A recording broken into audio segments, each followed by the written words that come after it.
Welcome back नाज़रीन। Break के बाद खुशामदीद कहता हूँ आपको। और इस वक्त मेरे साथ मकतूला शाइस्ता की बड़ी बहन मौजूद हैं और इनसे जानते हैं कि ये क्या मामलात हैं कि इनकी बहन को पहले उसके ससुराल वालों ने तशद्दुद का निशाना बनाया, बेईमाना तशद्दुद किया और उसके बाद उसको खाने में जहर दे दिया और साथ में उसके बच्चों को भी जहर दिया।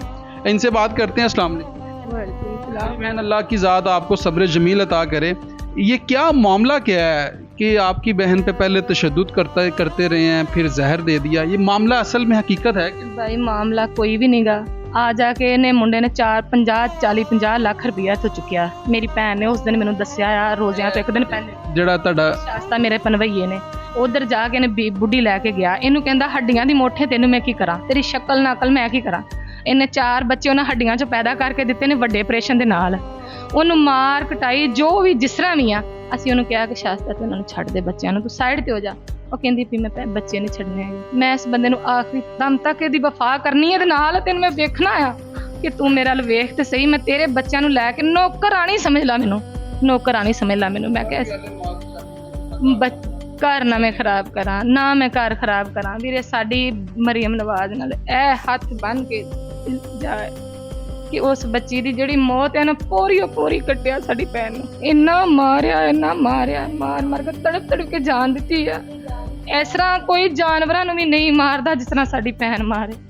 ਖੁਦਾ ਰਾ ਸਾਡੀ ਮਦਦ ਕਰੇ। ਇਹਨਾਂ ਬੱਚਿਆਂ ਦੇ ਵੱਲ ਵੇਖਿਓ ਜੀ। ਆ ਕੇ ਉਹਨੂੰ ਸੈਂਡ ਕਰਦੀ ਸੀ ਆਪਣੇ ਸ਼ੋਹਰ ਉਹਨੂੰ ਵੀਡੀਓ ਬਣਾ ਕੇ ਸੈਂਡ ਕੀਤੀ। ਉਹਨੇ ਕਿਹਾ ਅਦਨਾਨ ਐ ਵੇਖ ਤੂੰ ਮੇਰਾ ਇਤਬਾਰ ਨਹੀਂ ਕਰਦਾ, ਕਹਿੰਦਾ ਜਦੋਂ ਲੜਨਾ ਉਦੋਂ ਕਹਿੰਦਾ ਦਰਗੁਜ਼ਰ ਕਰ, ਕੁਛ ਨਹੀਂ ਹੁੰਦਾ ਮੈਂ ਕਰ ਲਾਂ। ਮੈਂ ਮਾਂ ਨੂੰ ਨਹੀਂ ਕਹਿਣਾ, ਮੈਨੂੰ ਕਹਿੰਦਾ ਬਾਜੀ ਮੈਂ ਆਪਣੀ ਮਾਂ ਨੂੰ ਨਹੀਂ ਕਹਿਣਾ, ਮੇਰਾ ਜ਼ੋਰ ਇਹਦੇ ਤੇ ਚੱਲਦਾ ਉਹਨਾਂ ਤੇ ਮੇਰਾ ਨਹੀਂ ਚੱਲਦਾ। ਮੈਂ ਕਿਹਾ ਤੂੰ ਖੁਦਾ ਰਾ ਤੂੰ ਇਹ ਤੇਰੀ ਜ਼ਿੰਮੇਵਾਰੀ ਆ, ਤੇਰੀ ਗੈਰਤ ਆ, ਤੇਰੇ ਵਾਸਤੇ ਤੇਰੇ ਲੜ ਲੱਗ ਕੇ ਆਈ ਆ ਤੇ ਤੂੰ ਇਸ ਤਰ੍ਹਾਂ ਨਾ ਕਰ ਵੀਰਵੇ। ਤੂੰ ਇਹਦਾ ਥੋੜਾ ਬਹੁਤਾ ਝੂਠਾ ਸੱਚਾ ਸਾਥ ਤੇ ਦਿਆ ਕਰ।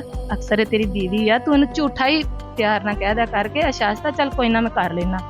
ਨਹੀਂ ਉਹਨੇ ਕਿਹਾ ਮੈਂ ਨਹੀਂ ਇੰਝ ਕਰਨਾ, ਇਹਨੇ ਰਹਿਣਾ ਰਵੇ ਨਹੀਂ ਰਹਿਣਾ ਨਾ ਰਵੇ, ਮੈਂ ਨਹੀਂ ਕਹਿ ਸਕਦਾ, ਮੈਂ ਆਪਣੀ ਮਾਂ ਦੇ ਖਿਲਾਫ ਨਹੀਂ ਜਾ ਸਕਦਾ। ਇਤਨਾ ਵੀ ਕੋਈ ਜ਼ਾਲਮ ਹੁੰਦਾ ਵੀਰਵੇ, ਇੰਨਾ ਵੀ ਕੋਈ ਜ਼ਾਲਮ। ਮੈਂ ਇਹ ਕਹਿੰਦੀ ਆ ਕਿ ਇਸ ਤਰ੍ਹਾਂ ਉਹ ਤੇ ਆਪਣੀ ਪਿਓ ਵਾਸਤੇ ਆਪਣੇ ਬੱਚਿਆਂ ਵਾਸਤੇ ਇਹ ਲੈ ਕੇ ਬੈਠੀ ਰਹੀ ਆ ਤੇ ਉਹਦੇ ਨਾਲ ਇਹ ਜ਼ੁਲਮ ਹੋਇਆ ਆ। ਤੇ ਹੁਣ ਕੀ ਕਹਿੰਦੇ ਨੇ ਕਿ ਇਹਨੇ ਜ਼ਹਿਰ ਖਾ ਲਿਆ, ਇਹਨੇ ਬੱਚਿਆਂ ਨੂੰ ਦੇ ਦਿੱਤਾ। ਇਸ ਤਰ੍ਹਾਂ ਨਾ ਖੁਦਾਰਾ ਕਰੋ, ਖੁਦਾ ਦੇ ਵਾਸਤੇ ਇਸ ਤਰ੍ਹਾਂ ਨਾ ਕਰੋ, ਇਸ ਤਰ੍ਹਾਂ ਨਾ ਕਰੋ ਕਿਉਂਕਿ ਉਹਦਾ ਦਿਲ ਨਹੀਂ ਸੀ ਕਰਦਾ। ਉਹ ਬੜੀ ਸਮਝਦਾਰ ਸੀ, ਉਹ ਬੜੀ ਜ਼ਹੀਨ ਸੀ, ਬੜੀ ਸਲੀਕੇਮੰਦ ਸੀ ਮੇਰੀ ਭੈਣ। ਉਹ ਤਾਂ ਸਾਨੂੰ ਸਮਝਾਉਂਦੀ ਆ, ਛੋਟੀਆਂ ਪੜ੍ਹੀ ਲਿਖੀ, ਕੁਰਾਨ ਪਾਕ ਪੜ੍ਹੀ, 8 ਪੜ੍ਹੀ, ਇੰਨੀ ਸਮਝਦਾਰ। ਤੇ ਉਹਦੇ ਨਾਲ ਇਹ ਸਲੂਕ ਕਰਕੇ ਤੂੰ ਉਹਦੇ ਤੇ ਇਲਜ਼ਾਮ ਲਾ ਦਿੱਤਾ ਹੈ ਇੰਝ ਨਾ ਕਰੋ। ਜੇ ਉਹਨੇ ਬੱਚਿਆਂ ਨੂੰ ਦੇਣਾ ਹੁੰਦਾ ਤੇ ਮਰਦੇ ਕਿਉਂ ਨਾ ਬੱਚੇ। ਇਹ 4 ਨੂੰ ਦਿੰਦੀ, ਉਹਨੇ 2 ਨੂੰ ਦੇਣਾ ਸੀ ਜ਼ਹਿਰ, ਉਹ 4 ਨੂੰ ਦਿੰਦੀ ਵੀਰੇ। ਇਹ ਫਿਰ ਉਹਨਾਂ ਨੇ ਸਾਨੂੰ ਡਾਕਟਰਾਂ ਨੇ ਵੀ ਕਿਹਾ, ਉਹਨਾਂ ਨੇ ਕਿਹਾ ਇਹਨਾਂ ਦੇ ਅੰਦਰ ਉਹ ਜ਼ਹਿਰ ਨਹੀਂ ਗਿਆ ਜਿਹੜਾ ਤੁਸੀਂ ਕਹਿ ਰਹੇ ਜੇ। ਇਹਨਾਂ ਦੇ ਅੰਦਰ ਪਤਾ ਨਹੀਂ ਕੀ ਖਿਲਾਇਆ ਇਹਨਾਂ ਨੂੰ, ਬੱਚਿਆਂ ਨੂੰ ਜ਼ਹਿਰ ਨਹੀਂ ਸੀ ਹੈਗਾ ਇਹਨਾਂ ਦੇ ਅੰਦਰ। ਇਹ ਕਹਿੰਦੇ ਨੇ ਉਹਨਾਂ ਨੂੰ ਜ਼ਹਿਰ ਦਿੱਤਾ ਬੱਚਿਆਂ ਨੂੰ। ਮੇਰਾ ਵੀਰੇ ਰੋਜ਼ ਆਇਆ ਮੇਰੇ ਕੋਲ, ਨਾ ਜ਼ਿਆਦਾ ਗੱਲਾਂ ਨਹੀਂ ਕੀਤੀਆਂ ਜਾਂਦੀਆਂ। ਮੈਂ ਬਹੁਤ ਦੁਖੀ ਹਾਂ, ਮੈਂ ਸ਼ਾਸਤਾ ਤੋਂ ਬਹੁਤ ਦੁਖੀ। ਮੇਰੀ ਮਾਂ ਬੜੀ ਜ਼ਈਫ ਆ, ਸ਼ੂਗਰ ਦੀ ਮਰੀਜ਼ ਹੈ, 4 ਬੱਚੇ ਉਹਨੇ ਕਿੰਝ ਸਾਂਭਣੇ ਨੇ, ਕੀ ਕਰੇਗੀ ਇਹਦੇ ਨਾਲ ਉਹ ਦੱਸੋ। ਇਹਨਾਂ ਦਾ ਕੋਈ ਵਾਰਸ ਇਹਦੇ ਵਾਲਿਦ ਨੇ। ਉਸ ਦਿਨ ਦਾ ਇੱਕ ਦਿਨ ਇਹਨਾਂ ਨੇ ਇੱਕ ਦਿਨ ਹੀ ਕਰਕੇ ਉਹਨੇ ਫੋਨ ਪੁੱਛਿਆ ਲੈ ਕੇ ਉਹ ਕਹਿ ਸਕਦਾ ਸੀ ਨਾ ਕਿ ਮੈਂ ਘਰ ਨਹੀਂ ਗਾ। ਝੂਠਾ ਸੱਚਾ ਹੀ ਕਹਿ ਸਕਦਾ ਸੀ ਨਾ ਮੇਰੇ ਬੱਚੇ ਕਿੱਥੇ ਨੇ। ਵਾਲਿਦ ਦੇ ਢਿੱਡ ਦੇ ਵਿੱਚ ਇਮੋਸ਼ਨਲ ਜਾਗਦਾ ਨਾ, ਜੇ ਮਾਂ ਦੀ ਤੜਪ ਆ ਤੇ ਬਾਪ ਦੀ ਵੀ ਤੇ ਹੈ ਕਿ ਨਹੀਂ ਹੈ। ਉਹਨੇ ਇੱਕ ਵਾਰੀ ਨਹੀਂ ਪੁੱਛਿਆ ਹੈਗਾ ਕਿ ਮੇਰੇ ਬੱਚੇ ਕਿੱਥੇ ਨੇ, ਅਸੀਂ ਇਹਨਾਂ ਨੂੰ ਕਿੱਥੇ ਸੁੱਟੀਏ। ਤੁਹਾਡਾ ਕੀ ਮੁਤਾਲਬਾ ਹੈ? ਸਾਡਾ ਮੁਤਾਲਬਾ ਹੈ 4 ਬੱਚੇ ਨੇ, ਇਹਨਾਂ ਨੂੰ ਕਿੰਨੇ ਸਾਂਭਣਾ। ਸਾਡਾ ਭਾਈ ਗਰੀਬ ਹੈ, ਸਾਡੀ ਭੈਣ ਨੂੰ ਮਾਰਿਆ ਬੇਦਰਦ ਤਰੀਕੇ ਨਾਲ ਮਾਰਿਆ। ਅਸੀਂ ਉਹ ਕਾਤਲਾਂ ਨੂੰ ਨਹੀਂ ਛੱਡਣਾ ਹੈ। ਅਸੀਂ ਉਹਦੇ ਅੱਗੇ ਮਰੀਮ ਨਵਾਜ਼ ਸਾਹਿਬਾ ਦੇ ਅੱਗੇ ਔਰਤਾਂ ਦੇ ਨਾਲ ਕਹਿ ਰਹੀ ਕਿ ਮੈਂ ਧੀਆਂ ਦੇ ਨਾਲ ਖੜੀ ਹਾਂ। ਅੱਜ ਅਸੀਂ ਧੀਆਂ ਤੇਰੇ ਅੱਗੇ ਮਦਦ ਮੰਗਣੀ ਆ ਰੱਬ ਦੀ ਜ਼ਾਤ ਤੋਂ ਬਾਅਦ ਤੇਰੇ ਕੋਲੋਂ। ਤੂੰ ਸਾਡੇ ਵਕਤ ਦੀ ਬਾਦਸ਼ਾਹ ਸਾਡੇ ਮੁਲਕ ਦੀ, ਤੇ ਇਹ ਧੀਆਂ ਦੇ ਨਾਲ ਇਸ ਤਰ੍ਹਾਂ ਹੋਇਆ। ਖੁਦਾ ਰਾ ਸਾਡੀ ਮਦਦ ਕਰ।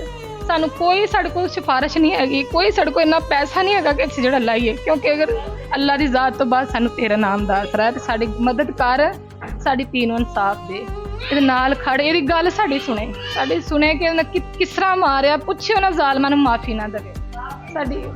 ये हालात हैं जी नाज़रीन के आपने जो है शाइस्ता की बहन की जो है वो गुफ्तगू मुलाहिज़ा फरमाई है और वो भी ज़ारो कतार रो रही हैं और इनका मुतालबा है वज़ीर आला पंजाब मरीम नवाज़ साहिबा से कि इंसाफ के तकाज़े पूरे किए जाएँ क्योंकि वो रियासत की माँ है और रियासत जो है वो माँ की तरह होती है और माँ कभी भी ये बर्दाश्त नहीं करती कि उसके बच्चे रोएं। آج جس طریقے سے یہ رو رہی ہیں بہنیں اپنی بہن کے صرف اور صرف انصاف کے لیے، لیکن ان کا مطالبہ صرف اور صرف یہی ہے کہ اس کیس کو جو ہے میرٹ پر دیکھا جائے، اس کیس کی جو ہے وہ تحقیقات کی جائیں اور جو ملزمان ہیں ان کو قانون کے کٹہرے میں لا کر عبرت کا نشان بنایا جائے، کیونکہ وہ بھی ایک عورت ہے اور عورت کا درد ہمیشہ سے ایک عورت ہی سمجھتی ہے، اور ان کو چاہیے کہ اس چیز کا نوٹس لیں اور اس غریب فیملی کو جو ہے انصاف فراہم کریں، اسی امید کے ساتھ کہ اس غریب فیملی کو انصاف فراہم کیا جائے گا۔ اگلے پروگرام تک کے لیے اپنے میزبان نعیم بھٹی کو دیجیے اجازت، اللہ نگہبان۔